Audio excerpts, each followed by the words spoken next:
Good morning, students. So, how are you? Let's start today's topic. Yesterday we have done xylem, the complex tissue, and today we are going to do phloem, the second complex tissue in plants. So, what are the function of phloem? Phloem का सबसे पहले function क्या है, काम क्या करता है ये? इसका main function एक ही है, ये translocate करता है food और we can say organic material, organic solute from leaves. food कहाँ बनता है? leaves में. leaves to the different part of the plant. तो जैसे जाइलम में 4 बेसिक सेल्स थे जो एक ग्रुप में फंक्शन करते हैं जिसकी वजह से जाइलम को टिश्यू कहा जाता है, वैसे ही फ्लोएम के पास भी बेसिक कंपोनेंट्स जो हैं वो 4 हैं.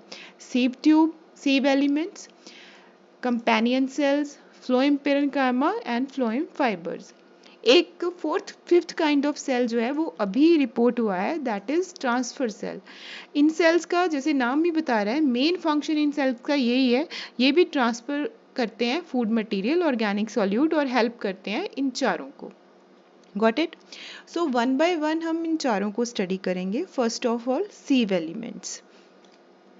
सीव एलिमेंट जो होते हैं, ये कंपोनेंट जो हैं, जैसे ये शो कर रहा है डायग्राम, सीव एलिमेंट्स सेल की शेप में होते हैं. ये एक सीव एलिमेंट है पूरा.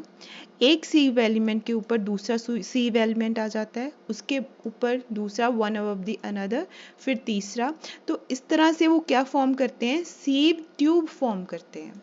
एक ट्यूब लाइक स्ट्रक्चर फॉर्म हो जाता है. ये मेन कंपोनेंट है फ्लोएम का. अब इसमें होता क्या है,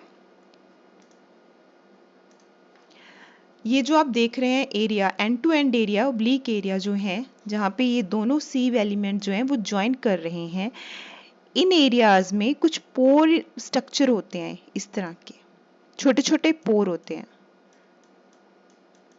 ये आपको दिखाया गया है यहाँ पर. एक इस तरह से मेन स्ट्रक्चर है, इसमें छोटे छोटे ऐसे पोर होते हैं जिनको हम कहते हैं सीव एरियाज. और सीव एरियाज में होती हैं सीव प्लेट्स. जब सिंगल सीव प्लेट होती है तो उसको सिंपल सीव प्लेट कहते हैं. जब काफ़ी सीव प्लेट्स हों एक ही एरिया में, सीव एरिया में, उसको हम कहते हैं कंपाउंड सीव प्लेट्स. अब सीव एलिमेंट्स का जो स्ट्रक्चर है वो क्या है, इसमें न्यूक्लियस नहीं होता. जो मेन फंक्शनिंग मटेरियल होते हैं जैसे माइटोकॉन्ड्रिया, एंडोप्लाज्मिक रेटिकुलम, ये सब क्या होते हैं? एब्सेंट होते हैं सीव ट्यूब में. ये एब्सेंट इसलिए होते हैं ताकि सेल को ज़्यादा काम ना करना पड़े, इसका मेटाबॉलिज्म के लिए ज़्यादा, इसका पूरी एनर्जी किस पे जाए? Translocation of the food material. Got it? और कहाँ से ट्रांसलोकेशन होती है एक सेल से दूसरी सेल में? जहाँ पर ये पोर होते हैं जिनको हम सीव एरियाज कह देते हैं, वहाँ से. अब इन सीव एरियाज के आसपास अगर आप देखो, ये वाला जो स्ट्रक्चर आपको दिख रहा है, ये जो शो किया हुआ है, इसके आसपास इधर भी ये है कैलोस. अब ये कैलोस क्या है? कैलोस जो है वो चेक करता है कि जो ऑर्गेनिक सॉल्यूट आ रहा है उसका कॉन्सेंट्रेशन कितनी है, उसकी, वो डाइल्यूट है या कॉन्सेंट्रेटेड मटेरियल है. अगर तो वो डाइल्यूट होता है तो कैलोस जो है वो थोड़ी टाइम के लिए डिसअपियर हो जाता है ताकि इजी फ्लो हो सके फूड मटेरियल का. और अगर ये डाइल्यूट नहीं होता, कॉन्सेंट्रेटेड फॉर्म में होता है, तो आगे जाकर ये प्रॉब्लम क्रिएट करेगा. इसीलिए कैलोस जो है वो फिर से रीअपियर हो जाता है और फूड मटेरियल जो है वो तब तक पूरी तरह फ्लो नहीं कर पाता जब तक इसमें ये डाइल्यूट नहीं हो जाता है. तो ये सीव एलिमेंट्स का मेन फंक्शन है. सीव एलिमेंट्स क्या करते हैं, एक बार फिर से रिवाइज कर लेते हैं. एक सीव एलिमेंट्स के ऊपर दूसरा sieve element, one above the another, क्या फॉर्म करते हैं? सीव ट्यूब्स फॉर्म करते हैं. इनकी oblique end to end walls में क्या होती हैं? सीव प्लेट्स और सीव एरियाज होते हैं. सीव एरियाज के आसपास का स्ट्रक्चर, उसको कैलोस कहा जाता है, जो फूड मटेरियल की एंट्री चेक करता है. इन सेल्स में न्यूक्लियस एब्सेंट होता है, बाकी की कई सेल ऑर्गेनेलिज जो हैं वो भी एब्सेंट होती हैं, जैसे कि ये लिखा हुआ है और हाँ, सीव ट्यूब्स जो होते हैं वो लिविंग सेल्स हैं. जाइलम में हमने किए थे उनमें सिर्फ जाइलम पेरेन्काइमा लिविंग सेल था, बाकी सारे डेड सेल्स थे. यहाँ पर सीव एलिमेंट्स लिविंग सेल हैं, but they are without nucleus, mitochondria, endoplasmic reticulum, dictyosome. Cell wall कहाँ किससे बनी होती है? सेलुलोज से। साइटोप्लाज्म प्रेजेंट है जिसमें एक सेंट्रल वैक्यूल होता है। सी प्लेट, सीव एरियाज अभी मैंने बताया, group of pores present in the walls of sieve elements are called sieve areas and portion of cross walls possessing sieve areas is called sieve plates. अब जहां पर सिंगल सी प्लेट होती है उसको हम कहते हैं सिंपल सी प्लेट, जहां पर ग्रुप में होता है उसको हम कहते हैं कंपाउंड सीव प्लेट। ये हो गया एक एलिमेंट फ्लोएम का। इनका फंक्शन क्या है? अभी बताया, main function is to translocate the organic material और कैलोस का function to check the concentration of organic material. Got it? Next, companion sales.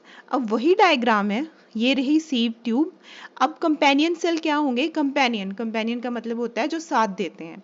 तो ये वही सेल, वही काम है इनका। कंपेनियन सेल सीव ट्यूब्स का साथ देते हैं किसमें? ट्रांसलोकेशन में। काम इनका यही है। अब ये होते क्या है? यहाँ साइड में होते हैं इनके।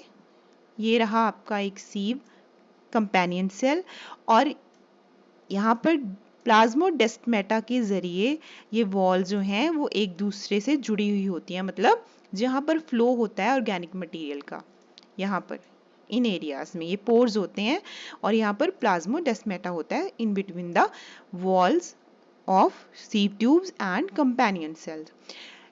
इनमें कंपेनियन सेल में जैसे ये शो हो रहा है, न्यूक्लियस भी होता है, एंडोप्लाज्मिक रेटिकुलम भी होता है, डिक्टोसोम भी है और इसमें प्लास्टिड्स भी होते हैं, राइबोसोम्स भी होते हैं। Got it?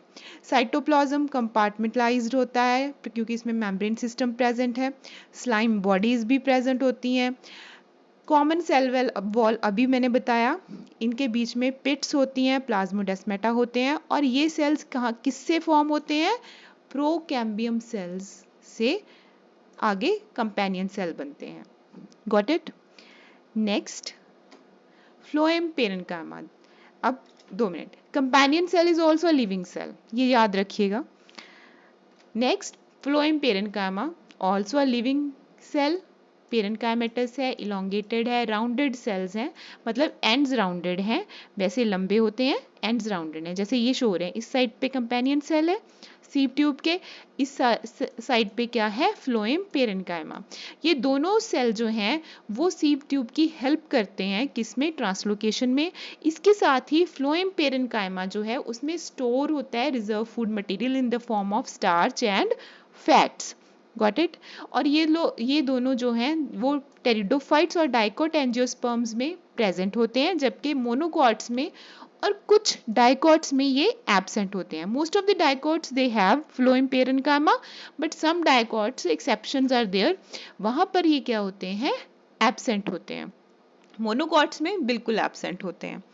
तो इनमें क्या होता है? पूरे के पूरा ये रहा न्यूक्लियस, बाकी इसकी सारी जो सेल ऑर्गेनेलीज हैं वो भी प्रेजेंट होती हैं, साइटोप्लाज्म प्रेजेंट होता है, ये भी एक लिविंग सेल है। और इसमें कौन कौन सा मटेरियल रिजर्व फूड मटेरियल होता है? Starch and fat.